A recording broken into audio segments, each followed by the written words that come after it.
So after 1 year and about 8,000 miles, was buying the electric Mini Countryman a brilliant idea or an expensive and quirky mistake? Well, the answer, it's kind of complicated, so let's talk about that.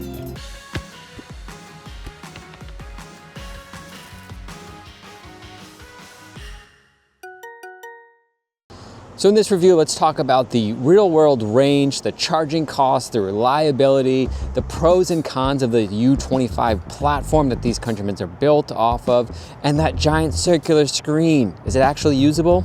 Let's get into it a little bit more. Let's start off with the area of questions I get asked the most. How do I charge it? How much does it cost? And what's the range?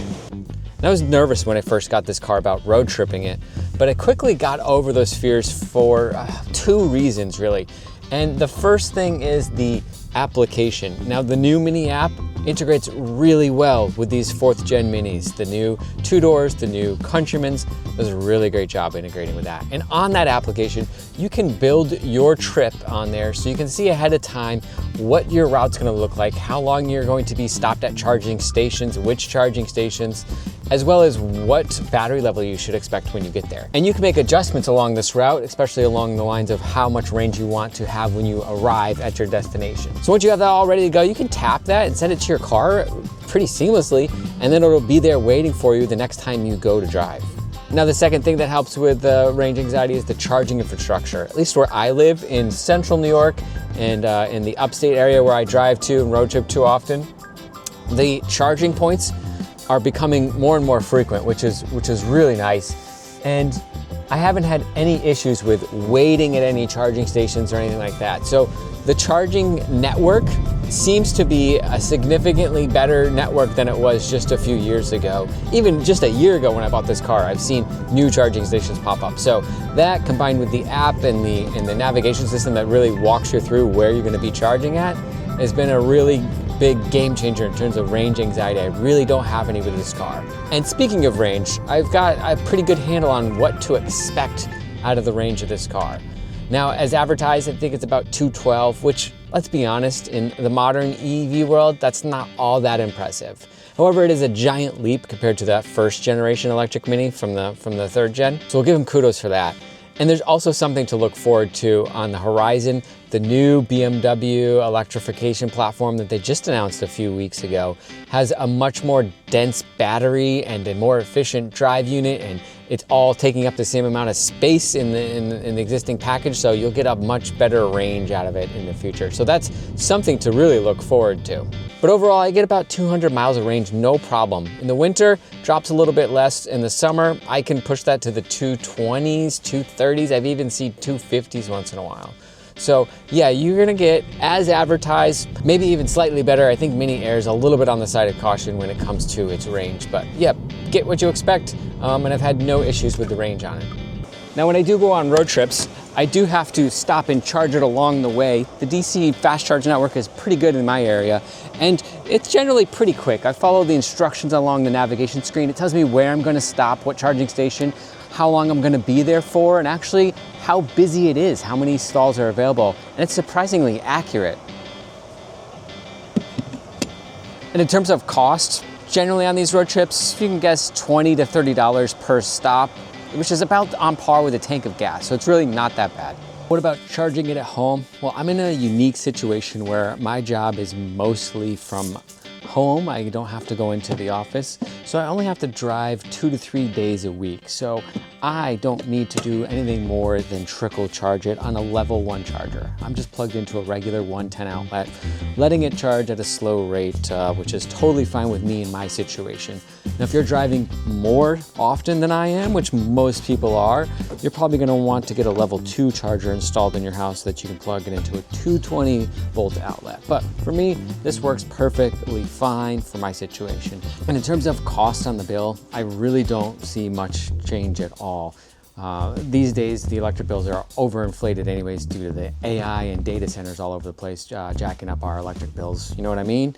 But yeah, it's a minimal amount, and it's probably just a few dollars a week if you have to charge it up fully every day. So yeah, overall, charging at home has been a great experience for me. But your mileage may vary based off of your driving habits and needs. And how about that ride feel and ride quality on those road trips or on those track days or driving through town? Well, it's not going to be luxury car quality, but it is really good. It's much better than the two doors. And so if you're looking for a more comfortable ride, this might be the way to go. But if you're looking for a more real, true mini go-kart feel, this might be a little too soft for you. However, it does feel and handle like a Mini, as you would expect, just a little larger. What I don't like after owning it for a year, its size. It's way too big. It's way too unruly for a Mini. Now, this is a little bit our fault in America for buying so many of the Countrymans and not buying enough two doors. We really need to get out there, those enthusiasts that really want the small Minis, and buy those two doors more to get that take rate up. But this is what we're stuck with for now, is this large Countryman. Just a little too big for a Mini. It's more like a medium at this point. Another thing that I'll continue to complain about in this car is the door handles. I'm really not a fan of the door handles. Especially when I see them on the other BMW models, I'm not a huge fan of them. I really miss the protruding door handles that you can still get on the ICE-powered two doors. But those give you an area to open the door without touching all the paint, and also to close the door without touching all the paint. Also, the P&L black on here is where another place where you put your fingerprints. Not a huge fan of that. Third thing I don't like about this car after owning it for a year, it's not a huge issue, but the charging speeds when you're quick charging could be a little bit faster, and that's going to be addressed with the new BMW's electrification platform that they're coming out with soon. But as with BMW, they seem to take forever with bringing out any new products they talk about, so let's see how long it takes for that to roll into these new Countrymans and the new two doors to get that better range, better battery density, quicker charging speeds. But for now, we're stuck with this one. It kind of maxes out at about 130 kilowatt hours, which on a 60 kilowatt hour battery, not the end of the world, but man, if it was using the 600 volt architecture, this battery would charge so much faster and you'd be at the charging stations for half the time. Now let's shift gears for a minute. See what I did there. And let's talk about the things that I do like about this car. I've owned it for a year now, driven it 8,000 miles. There are a lot of things I do like about it. And first and foremost is the technology. This screen is wonderful. It's really nice. It's really responsive. It does a lot of cool things. You can see a lot of information on it. It's getting to be really intuitive. I understand that when people first see it, there's a lot going on there. You may not know what's happening, but it's become really intuitive and second nature, especially when you set up shortcuts like this. As a tech person, I really appreciate the technology in these cars and these screens. And if we didn't get these updates, we'd probably be complaining about how far behind Mini and BMW are in terms of technology compared to other cars. So I'm glad they put this in here. This technology is great. And another point about this technology is it actually gets updates. I know the last generation cars were supposed to get updates periodically, but these 4th gen cars actually do get updates. You get notifications that your car is going to update overnight, and you actually get new features. Some of the new features in this car are I can take Zoom meetings in this car using the interior camera, which will automatically turn on and off based on if I'm driving or not. So if I'm at a stoplight, it'll turn the camera on and let people see what I am doing sitting in the car. And if I start rolling again, it will turn the camera off to minimize the distractions. Now, I don't think I'd ever want to take a work meeting in my car, but I could if I needed to with this car. Also have the ability to connect a Bluetooth video game controller to this car and play games on the infotainment screen. Now, I know that's not a big deal for those ICE-powered cars because they're probably not stopped for as long, but for the electric cars, when you've got to kill 10 to 15 minutes to let it charge, that's a really cool little feature. Not necessary, but really cool, and that's one of the updates that they've rolled out. Now, they've rolled out many other updates as well that are a little more useful for the day-to-day use of your car. Some improvements to the UI, some improvements to the speed, and other things here and there. A few little Easter eggs they push out every quarter, which is nice as well. So yeah, this car actually gets updates. This car and the other 4th generation cars actually get updates sent to them. That's another thing that I really love about owning this car for the last years. The updates actually happen. Imagine that. And along the lines of the technology, another thing that I really like is the cameras in this car. The cameras all around this car are really nice, really handy, especially for this gigantic size car, which I mentioned before, the thing I don't like of the size of it. It really helps you navigate this larger size car. It's not unruly to navigate, especially if you're used to larger cars, probably not a problem, but coming from the true Mini world, where you have tons of visibility, this is a little bit of an adjustment, and so these cameras really help. They're really great at assisting you in parking, and they offer some really great features that can come with them, like kind of like a self-parking mode, which I have shown videos in the past. I'll leave a link to that video in the description or right up here so you can see that. Those cameras allow that kind of driving, which is really cool. And also, along those lines of those cameras, you get this fun little feature called the drive recorder. So you set it up in the settings of the screen, and whenever you're in an accident, it'll record 10 to 15 seconds before that accident to show what's happening, 10 to 15 seconds after that event, so you can show all that information to the necessary folks. You can also manually trigger this camera just by pressing down and holding the camera button for a few seconds. It'll automatically make a recording. And then you can send those recordings to your phone. So maybe you're on the track and you can show your friends some of those curves in the track. The only complaint about it is the amount of time you get to record the video is unnecessarily short. I think it's about 30 seconds. I want like 10 minutes, but I guess that's a storage option. Hopefully a future update can fix that. The simplified interior, now I know that's not for everybody, but I really like it. And if you're, I think, a true die-hard Mini fan and you're a fan of the classics since the beginning, you'll recognize that this simplified interior is very similar to the classics interior, especially these toggle of options and buttons and switches along the bottom, and that central speedo, all homages back to the original classic Mini. So I really like the simplified interior. It allows you to focus on driving the car, which is what Minis are all about, the driving experience.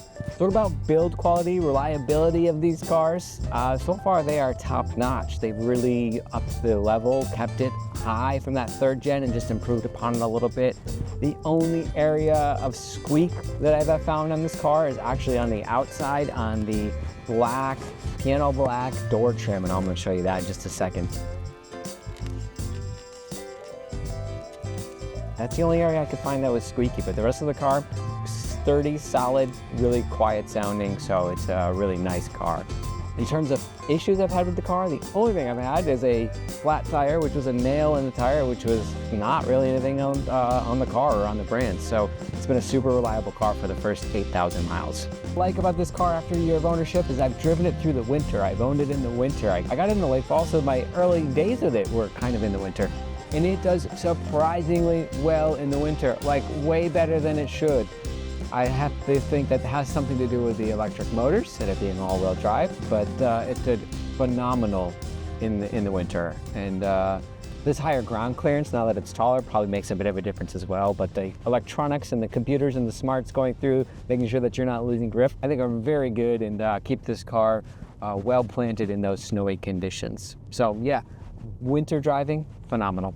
So let me summarize real quick if this car was worth it. Well, let me start off by telling you a little secret. This is not the car that I wanted. I really wanted the Mini Aceman or the Mini two-door in the electric version. But since they're manufactured in China currently, and I live in America, that's really not an option at the moment. We're kind of waiting for them to hopefully be built in Oxford or Germany so that we can import them to the US. Now, with the current climate and tariffs, I'm not sure that's ever going to happen anytime soon, so I might be stuck with this car a little longer than I ever expected. However, I don't regret the purchase at all. I really enjoyed driving this electric Mini. I really enjoy the features, the technology that it has, and it's just reassuring to me that I really do want one of those two doors or Acemans in electric when they get here. So I'm glad I got it. Overall, the past year has been great. I'm going to keep it for a long while out until those Acemans or two doors come to America. And I really do enjoy it. I think you would as well. So yeah, it's complicated, but yes, I would totally buy another one of these. I will especially buy an electric Mini if we get the Aceman or the two-door here in America. Don't regret it at all. The new 4th gens with all the technology inside is a blast. I'm glad we're not way behind in terms of technology, and it's there if you want to use it. If you don't want to use it, you can just focus on driving with this simplified interior. So overall, I'm really happy with my purchase. I'm looking forward to getting that Aceman or that two-door in electric. But for now, if you have any questions about what it's been like to own this electric Countryman or just Countrymans in general for the last year, put them down in the comments below. I'll try and answer that. And as always, when you see other Minis out there, even the electric ones, don't forget to wave. I'll catch you all in the next one.